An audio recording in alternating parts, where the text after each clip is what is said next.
De redação, noite.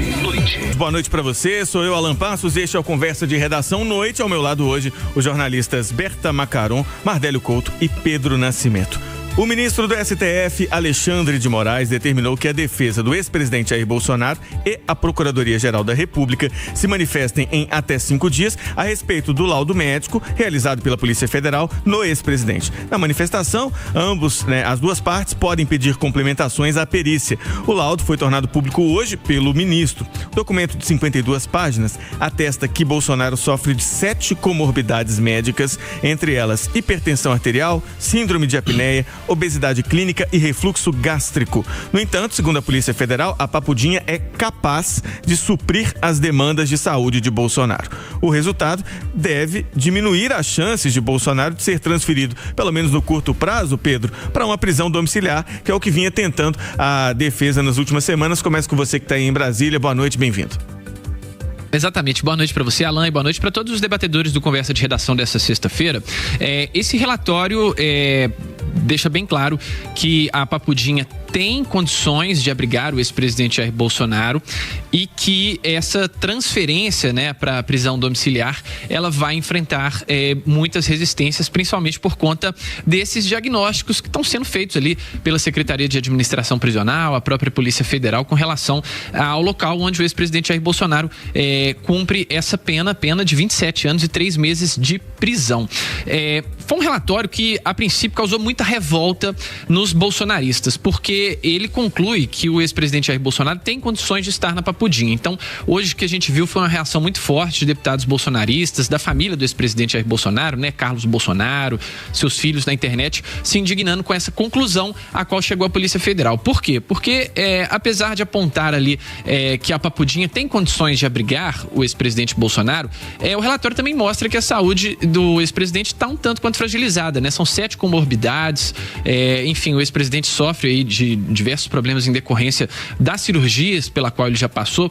Então, o que a gente sabe é que vai haver um reforço para esse pedido da prisão domiciliar, mas esse relatório que foi feito pela Polícia Federal esfriou bastante as expectativas e, por isso, a revolta com relação a isso. Agora, chama atenção para quem gosta de detalhes, a respeito da vida do ex-presidente Bolsonaro, a rotina que ele tem por lá, Porque, além dele estar num espaço que é muito melhor do que ele estava na Superintendência da Polícia Federal aqui em Brasília, ele também tem acesso à televisão, então ele tem uma rotina ali de que ele assiste ali programas esportivos, sempre dá uma soneca ali depois do almoço de pelo menos uns 20 minutos, caminha pelo menos 1 quilômetro todos os dias sob escolta, tem acesso à musculação, enfim, tem campinho de futebol. A estrutura lá não é das piores quando a gente está falando aqui de um espaço no qual a gente é muito diferente de onde outros presos cumprem suas prisões, cadeias afora aí pelo Brasil,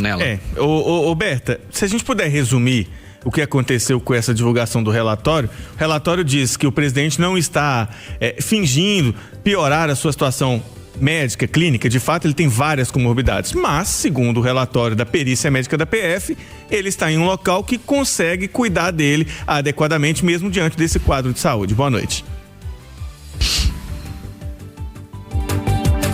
Berta, a gente não tá te ouvindo? Oi. Agora sim. Boa noite, colegas da bancada. Boa noite, amigos da Itatiaia. Boa noite. Veja, o que é muito importante que seja sempre uma condução técnica desse processo, sem emoções, sem paixões, não é? O ex-presidente Jair Bolsonaro está cumprindo uma pena. Portanto, ele deve cumprir essa pena. Ele foi condenado por tentativa de golpe de Estado, deve cumprir essa pena com todas as condições de dignidade para preservação de sua saúde. Portanto, foram sim apontadas essas 7 comorbidades, entretanto, todas elas, segundo o laudo da Polícia Federal, dos médicos da Polícia Federal, todas elas podem ser plenamente atendidas e tratadas pessoas acompanhadas na Papudinha, onde ele está, que é um espaço, um apartamento de 60 metros quadrados. Como o Pedro coloca, ele tem acesso à sala de musculação, sala de culto, tem campo de futebol, ele faz caminhadas diárias sob escolta, portanto, e mais, há um acordo, um convênio com a Secretaria de Saúde do Distrito Federal, que mantém 24 horas um médico e uma unidade avançada de saúde com enfermeiros por conta do ex-presidente Jair Bolsonaro. Portanto, ele tem as comorbidades e são os seguintes os tratamentos que a Polícia Federal aponta no laudo: a questão da hipertensão, o controle da pressão arterial. A questão ele tem uma síndrome de apneia, ele precisa usar o aparelho para dormir, né? Ele precisa ter uma dieta fracionada, ou seja, se alimentar diversas vezes ao dia. Ele tem que fazer exames laboratoriais e de imagem periódicos. Enfim, todas são medidas, precisa se manter muito hidratado, portanto, todas são medidas que ele pode cumprir na Papudinha. De qualquer forma, dada a idade do ex-presidente e do seu estado mais geral, eu acredito que não imediatamente, mas já está prevista. Muito se fala que até o fim do ano ele vai ter essa prisão domiciliar. Ô Mardélio, a Berta está apontando que sim, ela acredita que pode ter essa prisão domiciliar até o final do ano, apontou dessa questão da necessidade de ser técnico, mas a gente está falando de um ex-presidente, um líder da direita brasileira, então tudo que acontece nesse processo, desde o indiciamento até o julgamento e agora o cumprimento de pena, mexe com as emoções afloradas aí de parte a parte, né? Boa noite. Boa noite para você, Alan Passos, aos debatedores. Boa noite para você, ouvinte que acompanha a Itatiaia. O Alan Passos, o laudo da Polícia Federal confirmou uma informação que eu trouxe aqui na Itatiaia quando começou essa discussão onde o ex-presidente ficaria preso. Eu tinha conversado com fontes na oportunidade. Você vai se lembrar que eu mencionei isso aqui, que não era simplesmente o fato do ex-presidente ter, que isso em si não autorizaria que ele tivesse uma prisão privilegiada em algum ponto, mas sim a resposta que o Estado pudesse dar para caso alguma doença ali evoluísse para algo mais sério, ou seja, para prestar socorro, que tinha essa relação. Fontes tinham me falado à época nessa situação, que não era só a comorbidade em si, a estrutura que o Estado disponibilizaria para caso de uma emergência, urgência em relação ao ex-presidente, que se ficasse comprovado que havia estrutura para receber o presidente em caso de uma situação mais grave, ele poderia permanecer sim em um complexo prisional. E esse laudo da Polícia Federal está confirmando isso. Está dizendo que o ex-presidente tem ainda muitas doenças, né? O que os bolsonaristas sempre falaram, a família Bolsonaro sempre falou, mas está dizendo que a estrutura do Estado é suficiente para ele permanecer onde está. E é importante, o Pedro e a Berta chamaram atenção para algo aqui, Alan, que é importante a gente destacar, porque cria-se muito paralelo que o ex-presidente Lula ficou preso na Superintendência da Polícia Federal em Curitiba, no Paraná, quando foi condenado à época na Lava Jato, e tinha uma estrutura melhor, né? Uma estrutura semelhante que é a que está sendo oferecida agora ao ex-presidente Jair Bolsonaro. Porque quando houve essa transferência da Superintendência da PF do Bolsonaro para o complexo da Papudinha, muita gente achou que o ex-presidente ficaria numa cela comum. E os nossos colegas aí que apuraram as informações trouxeram detalhes que não. Embora ele esteja num complexo prisional, ele tem disponível ali uma estrutura que não é dispensada a outros detentos. Em resumo, ele está tendo uma estrutura cabível a um ex-presidente da República e que sofre de comorbidades. Então o laudo é taxativo. A estrutura oferecida pelo Estado é suficiente para o ex-presidente, neste momento, permanecer onde está. Se a situação se agravar, possivelmente os advogados vão se movimentar, fazer novos pedidos aí para transferir transferência. E se ficar comprovado, acho que isso vai para frente. É uma decisão técnica, Alain. Deixa eu mudar o assunto então aqui, pessoal. O assunto de Belo Horizonte começou a tramitar na Câmara Municipal um projeto que quer regulamentar o direito de profissionais da saúde a se recusarem a realizar procedimentos que contrariem suas convicções éticas, morais ou religiosas, sem que isso gere prejuízo à carreira. A proposta é do vereador Uner Augusto, do PL. Profissionais que têm suas convicções respeitadas trabalham com maior tranquilidade, responsabilidade e integridade, o que se reflete diretamente na qualidade do cuidado oferecido à população. É o que está na justificativa do projeto, Berta. Pois veja, é mais um tema para mobilizar, gerar engajamento, polarizar e que não é da competência da Câmara Municipal debater, não é? Essa questão, ela vai gerar muitos debates, vai gerar muitas discussões, mas de prático ela nada vai resolver. Pelo seguinte, primeiro, que o Código de Ética Médica hoje, ele já prevê a objeção da consciência, que é quando o médico acredita que aquele atendimento, aquele procedimento não está de acordo com os seus valores, o seu foro íntimo. Portanto, o Código de Ética Médica ele já permite isso, mas o médico, quando ele faz essa objeção da consciência, ele não pode, por exemplo, ele não pode deixar o paciente em situação de emergência, deixar de atender um paciente em situação de emergência, não é? Ele não pode abandonar o paciente e ele precisa fazer o encaminhamento deste paciente a um médico que vá poder fazer o atendimento que ele tem direito e que ele precisa. Portanto, existem limites para essa objeção de consciência. Isso tudo já está previsto no Código de Ética Médica. Portanto, esse projeto na Câmara Municipal não tem efeito prático.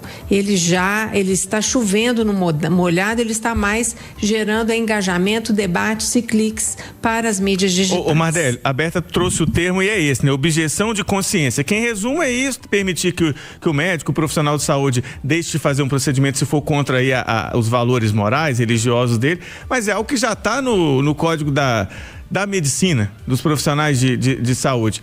Para que é esse projeto?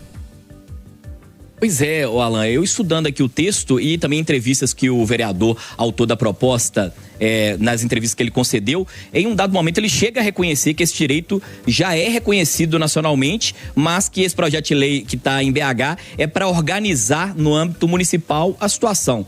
Se já está estabelecido, se já está bem definido pela lei nacional, pelas diretrizes do Conselho Regional de Medicina, então não há necessidade de uma lei municipal para isso. Eu dei uma lida aqui no que prevê o Conselho Regional de Medicina. A Berta sintetizou aí coisas bem claras, de maneira objetiva, mas é isso, o profissional, o médico não pode negar socorro em situações, em resumo, falando de uma maneira aqui mais didática, não pode negar socorro em situações de urgência e emergência. Então, isso já está bem definido lá em relação ao que está descrito no Conselho Regional de Medicina. Se já existe uma legislação, se está definido no Conselho Regional de Medicina, eu não entendo muito por que essa criação dessa lei. E aí eu vou finalizar falando algo que a Berta já mencionou, que eu já falei algumas vezes aqui no Conversa, teve gente até que se irritou comigo aí no parlamento, mas é algo que eu já mencionei, que há muita movimentação ali na Câmara, muitos projetos de lei são criados, Alain, que são inconstitucionais lá na sua base, ou projetos que até não são inconstitucionais, mas que não é de competência da Câmara Municipal entrar no assunto, só que gera polêmica. A Berta definiu muito bem, vira manchete, a gente discute aqui no Conversa de Redação, gera engajamento nas redes sociais e mesmo que o projeto não vá para frente, o vereador faz ali seu meio de campo, protege, fala com a sua base. É legítimo, o vereador está tentando colocar o que ele defende ali, mas essa polêmica é positiva, atrai votos, né, Alain? Ô Pedro, o Mardélio e a Berta pontuaram essa questão aí do debate, ainda mais nesse ano que é um ano eleitoral, né? Então cada um quer jogar ali para sua base, quer movimentar o seu capital político, mas enquanto é um vereador da direita e um da esquerda subindo na tribuna e discursando, falando A ou B, vá lá, a gente consegue até ignorar até certo ponto, mas aí é um projeto protocolado, começa a tramitar, e aí? Pois o Alan, tá aberta a temporada do projeto maluco na Câmara dos Deputados, na Câmara Municipal de Belo Horizonte, né? Câmara dos Vereadores. Aqui também a gente tem essa temporada, mas no momento ela não tá aberta, não. Mas a Câmara Municipal é nítido esse movimento que é feito por um grupo de parlamentares específico, né? Especificamente essa bancada do PL, que tem o Uner Augusto, o Vílio, o Pablo Almeida, todo mundo ali com esse projeto de quero ser o Nicolas Ferreira. Todo mundo querendo ser o próximo super conservador a sair de Belo Horizonte, conquistar milhões de votos e assim assegurar sua cadeira aqui no parlamento do Congresso por anos e anos e anos sem aprovar nenhum projeto. Esse é o projeto dessa bancada. E isso se soma a vários projetos que a gente tem, né? Por exemplo, esse do Carnaval, que é proibir a presença de crianças em blocos aí que tem nudez e tudo mais. A gente tem outros projetos também nesse sentido e que são voltados para um público muito específico. Você vê que a gente não falou em momento nenhum aqui que tipo de procedimento a gente está falando, né? Dar um exemplo, mas né? É muito... Exato, mas a gente está falando justamente do aborto, que vou lembrar de uma passagem aqui, quando o Nicolas saiu da Câmara Municipal, né, virou deputado federal, o Uner Augusto assumiu no lugar dele, ficou pouco tempo no cargo, né, teve um mandato cassado ali depois, mas ele, já nessas primeiras semanas dele de Câmara dos Vereadores, eu fui no gabinete dele para, enfim, fazer uma entrevista, né, tava ali fazendo reportagem e tudo mais, e já me assustou, de fato, uma foto que ele tem de um feto, que era bem na porta do gabinete, e aí dentro do gabinete várias fotos de procedimentos de aborto que não foram bem sucedidos. Então é um vereador que tem em específico essa pauta anti-aborto. E aí quando ele cita essa questão dos projetos, né, essas abordagens aí que tem a objeção de consciência, né, que o médico de repente não se aceita, quem que ele está mirando especificamente? Um público, né, médico, cristão, e que, né, por mais que o cara às vezes seja ortopedista, mas fala assim, eu nunca faria um aborto. Vê um projeto desse e fala assim, esse cara tá comigo, vou votar nele. Então, tá mirando especificamente essas pessoas. E a gente tem vários projetos que miram a consciência da pessoa que ela é conservadora, vê um projeto desse, acha ótimo, fala assim, não, é isso aí mesmo que tem que fazer. Mas, de fato, é um projeto que não tem consistência nenhuma. Não falo nem que é inconstitucional, porque enfim, é um direito que já existe, tá? Além do Código de Ética dos Médicos, isso está na Constituição também. Então, assim, você tem diversas esferas ali falando sobre esse caso. E que também tem um risco de vício de iniciativa que é fortíssimo, né? Por exemplo, ele fala ali que põe obrigações administrativas às unidades de saúde, também à Secretaria Municipal. O vereador não pode fazer isso, quem tem que fazer é prefeito, enfim. Mais um episódio da temporada do projeto maluco da Câmara dos Vereadores. Pessoal, tenho religiosamente 1 minuto para cada um. O presidente Lula afirmou hoje que vai criar o Ministério da Segurança Pública assim que o Congresso Nacional aprovar a proposta de emenda à Constituição da Segurança Pública, a PEC da Segurança, que está tramitando desde abril do ano passado. Lula disse que a ideia é estabelecer um orçamento novo para colocar dinheiro de verdade no combate ao crime organizado e às facções e que o governo federal não pode apenas ser um repassador de recursos para as outras unidades, né, no caso, para os estados. Começa com você, Pedro. Bom, esse ano o presidente Lula pretende entrar justamente nessa questão da segurança pública, que se tornou a principal preocupação dos brasileiros, segundo pesquisas recentes, essas pesquisas de opinião, que sempre colocam ali qual que é a prioridade, saúde, inflação e tudo mais. Então a segurança pública vai ser um mote. E a gente tem em negociações aqui, né, enfim, é um projeto incipiente ainda, de fazer um novo projeto, uma nova PEC da segurança pública que transfira essas responsabilidades para a Casa Civil, e aí joga por terra esse texto aí que está sendo alvo de muita controvérsia, principalmente entre os estados e o governo federal. Não sei se o ano de 2026 vai ser o ano ideal para essa discussão, justamente por conta do ano eleitoral, mas de fato essa é uma discussão que está bastante quente aqui em Brasília. Ô, Mardelli, e aí?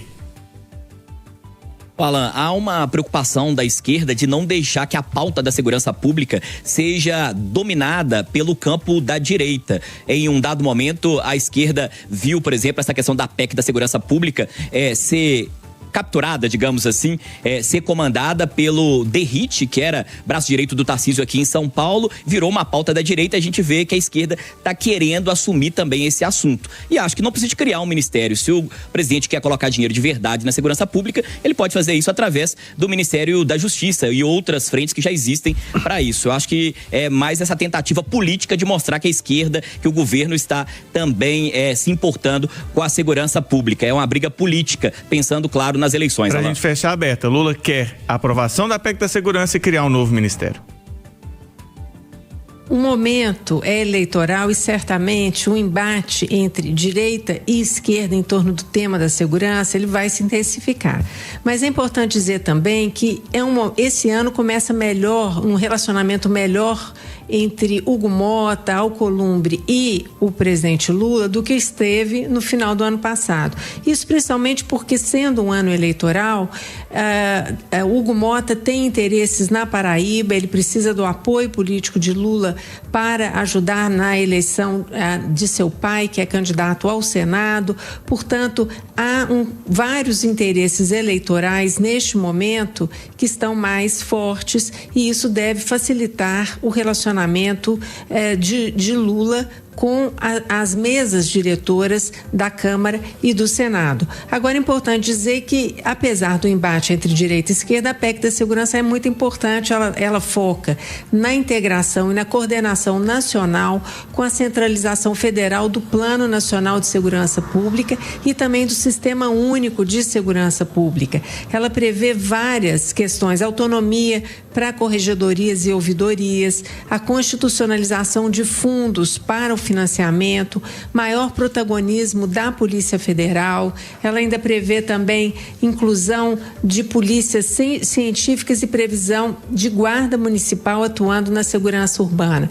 Portanto, ainda um outro aspecto que é a substituição da Polícia Rodoviária Federal pela Polícia Viária Federal, que vai fazer o patrulhamento ostensivo em rodovias, ferrovias e hidrovias. Portanto, é um debate muito importante, tudo pode ser aprimorado. É importante que a direita contribua, a esquerda contribua e que a gente chegue a um denominador comum, que é a segurança pública ser aprimorada para a sociedade. Berta Macaron, Mardélio Couto e Pedro Nascimento participaram do Conversa de Redação.